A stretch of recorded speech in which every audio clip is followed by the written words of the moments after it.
Welcome to CMD news. నా పేరు దివ్య. నేటి వార్తా విశేషాలు. సంగం మండలం అమరపనాయుడు కండ్రిగా గ్రామంలోని ల్యాంక్యో వృద్ధాశ్రమాన్ని శ్రీ శ్రీ త్రిదండి శ్రీమన్నారాయణ రామానుజ జిఆర్ స్వామి సందర్శించారు. త్రిదండి శ్రీమన్నారాయణ రామానుజ జిఆర్ స్వామికి వేద పండితులు పూర్ణకుంభంతో ఘన స్వాగతం పలికారు. ఆంజనేయ స్వామి విగ్రహం, శ్రీకృష్ణుడి విగ్రహాల వద్ద చిన్న జిఆర్ స్వామి పూజలు నిర్వహించారు. ప్రతి ఒక్కరిలో భక్తిభావం పెరగాలని సూచించారు. కార్తీక మాసం పవిత్రమైన మాసమని ప్రతి ఒక్కరూ కార్తీక మాసంలో ఆలయాల్లో దీపాలు వెలిగించాలని తెలియజేశారు. అందరూ కలిసిమెలిసి ఐకమత్యంగా ఉండాలని అన్నారు. సొంత ఊరిలో లగడపాటి రామలక్ష్మమ్మ వృద్ధాశ్రయం నిర్మించి సేవా కార్యక్రమాలు చేయడం గొప్ప విషయమని అన్నారు. ఇంకా ఈ ప్రాంతంలో రామలక్ష్మమ్మ అనేక సేవా కార్యక్రమాలు చేపట్టాలని ఆకాంక్షించారు. ఈ కార్యక్రమంలో వృద్ధాశ్రమం నిర్వాహకులు బాణా శ్రీనివాసులు రెడ్డి, స్థానిక ప్రజలు, నాయకులు పాల్గొన్నారు.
అస్తమాను కాయలు కాస్తాయి ఏంటి?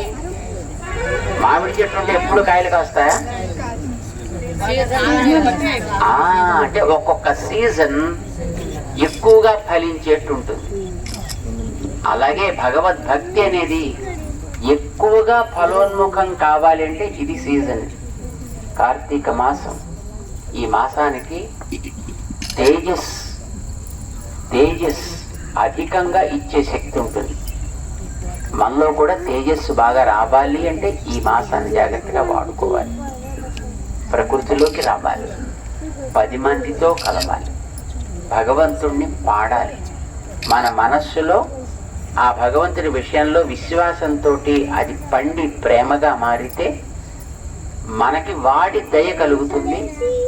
అప్పుడు మనం ఈ జీవితంలో సుఖాన్ని, సంపదల్ని పొందగలుగుతాం. అందుకోసం మనవాడు కార్తీక మాసాన్ని ఒక పెద్ద వ్రతంగా చేస్తారు. కార్తీక దామోదర వ్రతాలు అంటారు.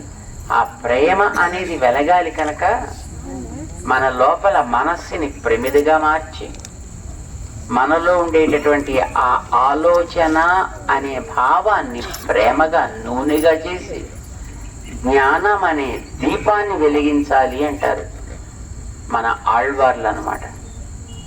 వెలిగితే ఆ జ్ఞాన దీపం అది కాంతినిచ్చేది. ఇది ఇండ్లలోనూ వెలగాలి, గుళ్ళల్లోనూ వెలగాలి.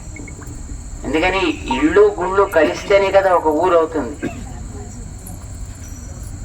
మన శరీరంలో ప్రాణం లేకపోతే దానికి విలువ ఉండదు. అలాగే ఒక ఇంటిలో దేవుడి మందిరం లేకపోతే ఆ ఇంటికి కూడా విలువ ఉండదు. ఒక ఊరికి దేవుడి గుడి లేకపోతే ఆ ఊరికి కూడా విలువ ఉండదు. అంచేత ఊరికైనా గుడి కావాలి, ఇంటికైనా పూజా మందిరం కావాలి, మన శరీరానికైనా లోపల ప్రాణం కావాలి. వాటిని మనం తేజోవంతం చేసుకోవాలి అని మొదట దీపావళి చేస్తారు. ఈ కార్తీక మాసం ముందు అమావాస్య నాడు ఏం చేస్తారు? దాన్ని ఏమంటారు? దీపావళి అమావాస్య చేస్తారు. ఆవేళ మనలో ఉండేటటువంటి దుష్ట భావాలన్నీ పోవాలి అని కోరుకుంటారు. ఆ తర్వాత నుంచి 15 రోజులు అంటే కార్తీక మాసం శుక్లపక్షం అంతా కూడా ఇండ్లల్లో దీపాలు వెలిగించుకుంటారు. పూర్ణిమ నాడు ఆకాశ దీపం అని వెలిగిస్తారు గుళ్ళల్లో కదా. ఆవేళ నుంచి గుళ్ళల్లో దీపం వెలిగిస్తారు 15 రోజులు. అంటే మొట్టమొదటి ఇంట్లో వెలిగించుకుని ఆ ఇంటి నుంచి గుడి దగ్గరికి తీసుకొచ్చి గుడిలో అందరూ కలవాలి. మీ ఇంట్లో చేస్తే మీ ఇంటి వాళ్ళే వస్తారు, గుళ్ళో చేస్తే అందరూ వస్తారు.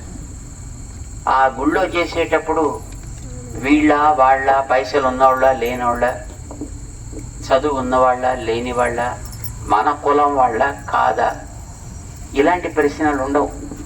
దేవుడి దగ్గరికి అందరూ వస్తారు.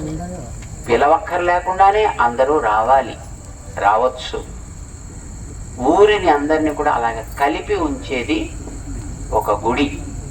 ఇంట్లో వాళ్ళందరూ కలిసి ఉంటేనే కదండి ఆ ఇంటికి సుఖం. అలాగే ఊళ్ళో వాళ్ళంతా కలిసి ఉంటే ఊరికి సుఖం. లేక ఇంట్లో వాళ్ళని కలిపేది ఒక దీపం, ఊరి వారందరినీ కలిపేది ఒక దీపం. ఇంటి దీపం ఇంటి మందిరం, ఊరి దీపం ఊరికి ఉండేటటువంటి గుడి. ఈ 2 చోట్ల కూడా దీపాలు వెలిగించి చక్కగా అందరూ సుఖపడండి అయ్యా, కలిసిమెలిసి బతకండి. రాజకీయాలు వచ్చాక మనకి ఒక ఇంట్లో వాళ్ళే కలిసి ఉండే స్థితి లేకుండా అయిపోయింది. కానీ నిజానికి ఆలయం అనేది ఎంత గొప్ప కాన్సెప్ట్ మన పెద్దవాళ్ళు మనకి ఇచ్చారు. అద్భుతమైనటువంటి మహోపకారం చేశారు మన పూర్వపు ఋషులు, మన ఆగమ గ్రంథాలు. చక్కగా అందరూ కలిసి ఉండాలి, ఊరి వారంతా కలిసి ఉండాలి, అందరూ కలిసి పని చేసుకోవాలి, అందరూ కూడా కష్ట సుఖాన్ని పంచుకోవాలి, కలిసి సుఖించాలి. ఈ భావన మనందరిలో పెంచేటటువంటి, అది ఇందాక మీకు చెప్పాం కదా, ఒక సీజన్లో కాయలు కాసినట్టుగా ఒక సీజన్లో మనలో కలిగే ఈ భావనని పెంచే స్థితి ఈ కార్తీక మాసానికి ఉంది. అందుకోసం కార్తీకాన్ని వనభోజనాల పేరుతోటి చక్కగా చేసుకోండి అయ్యా అందరూ కలిసి అని మన వాడు చెప్తూ ఉంటారు. రామలక్ష్మమ్మ గారు ఎక్కడో గుంటూరులో ఉండేటటువంటి ఆవిడ ఇక్కడ తమ పెద్దలు ఉన్నటువంటి స్థానం కదా అని ఇక్కడికి వచ్చి ఈ ప్రాంతానికి ఉపయోగపడేటట్లుగా ఏదైనా ఒక మంచి కార్యం ఇక్కడ జరగాలి అని దానికి మొట్టమొదటగా నాందిగా ఒక వృద్ధాశ్రమాన్ని పెట్టి ఇంకా ఏదైనా మంచి కార్యాలు జరగాలి అని ప్రయత్నం చేస్తున్నారు. వారి ప్రయత్నాలు మంచిగా సాగాలి అని మేము ఆశిస్తాం. అది ఈ ప్రాంతానికి ఇక్కడ ఉండేటువంటి వాళ్ళందరికీ కూడా ఉపయోగపడేటట్లుగా ఉండాలి అని మేము భగవంతుడిని ప్రార్థన చేస్తూ మీ అందరికీ మంగళాశాసనాలు చేస్తున్నాం. ఒక దేవుడు ఉండే చోటుకు వచ్చి అక్కడ భగవంతుణ్ణి భావిస్తూ మన ప్రేమార ఆయన గురించి పాడటం లాంటివి చేస్తే అది భగవంతుడికి ప్రేమ మన మీద కలిగేట్టు చేస్తాం. మనకి భగవంతుడి మీద ప్రేమ కలగాలి, ఆయనకి మన మీద ప్రేమ కలగాలి కదా. ప్రేమ అనేది ఎప్పుడు కూడా ఇటు అటు 2 వైపులా ఉండాలి. ఒకవైపే ఉంటే ఏమంటారు దాన్ని? రసాభాస అంటారు. 2 చేతులు ఇలా కరెక్ట్గా వస్తే దాన్ని చప్పట్లు అంటాం. ఒకవైపు నుంచే పెడితే అది దెబ్బ తగులుతుంది. అందుచేత మనకి భగవంతుడి మీద, భగవంతుడికి మన మీద ఇలా 2 ఉంటే నేను ఎప్పుడు కూడా అందరినీ అట్లా చూస్తానని భగవంతుడు భగవద్గీతలో చెప్పుకున్నాడే. మయితే తేషు చాపి అహం అంటాడు. నా యందు ప్రేమ కలిగిన వాళ్ళ విషయంలో నేను కూడా అంత ప్రేమగానూ ఉంటా అని ఆయన చెప్పుకున్నాడు. అలా ప్రేమతోటి మనకు కావలసినటువంటి వస్తువుల్ని ఇస్తాడు, శక్తిని ఇస్తాడు, మన చుట్టూ అట్లాంటి వాతావరణాన్ని ఏర్పరుస్తాడు. ఇవన్నీ ఆయన చేస్తాడు. మనం కూడా ఆయన విషయంలో అలా ఉండాలి. మనకి భగవంతుడు తెలివితేటలు ఇచ్చాడు కదా, మనకి జ్ఞానం ఇచ్చాడు కదా. ఈ జ్ఞానం మనం ఎక్కడైనా కొనుక్కున్నామా? మనం ఏది తెచ్చుకున్నది కాదు, మనకి జ్ఞానాన్ని భగవంతుడు ఇచ్చాడు. ఆ ఇచ్చిన దాన్ని మనం చక్కగా ఆయన కోసం కూడా వాడాలి. మనం మిగతా వాటి కోసం వాడుతున్నాం, తిండి కోసం వాడతాం, సంపాదించడానికి వాడతాం, రకరకాలుగా వసతుల కోసం మనం వాడడం తప్పేం లేదు, వాడుకోవచ్చును. కానీ అది ఆయన కోసం ఇచ్చినవాడు ఆయన కనుక ఆయన కోసం కూడా కొంత వాడాలి. ICT security and protection CCTV showroom. మా వద్ద CCTV camera, solar camera, intercom systems, IP camera systems, access control, alarm signalling, mobile monitoring కలవు. ఫ్రీ ఇన్స్టాలేషన్ మా ప్రత్యేకత. ఇట్లు Karthik Yadav, Palleboina, managing director. Cell 7288988999, cell 9121426928. Marasa Complex near CMD News Office, opposite Tulsi Hotel, Trunk Road, Kavali.